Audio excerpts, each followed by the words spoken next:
இன்று நாம் பார்க்கும் குறள் 145. எளிதென இல்லிரப்பா நெய்துமெஞ் ஞான்றும் விளியாது நிற்கும் பழி.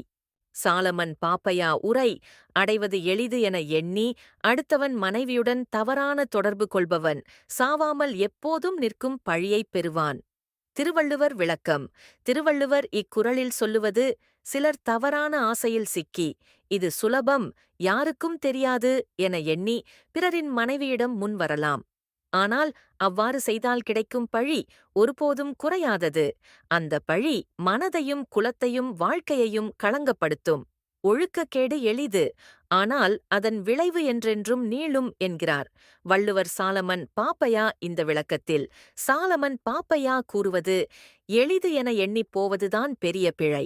அது எளிது என நினைத்துக் கொண்டு குற்றத்திற்கு செல்லும்போது மனிதன் தன் வாழ்க்கையைத் தானே அழித்துக் கொள்கிறான். பிறரின் மனைவியை விரும்புவது மாத்திரமல்ல, அதற்காக முயற்சி செய்வதே வாழ்நாள் முழுதும் அழியா பழியைத் தரும் அபாயகரமான தவறு. ஒரு சிறிய தவறான ஆசை வாழ்வையே கரைத்துவிடும் என்பதே இந்தக் குறளின் மையப்பொருள்.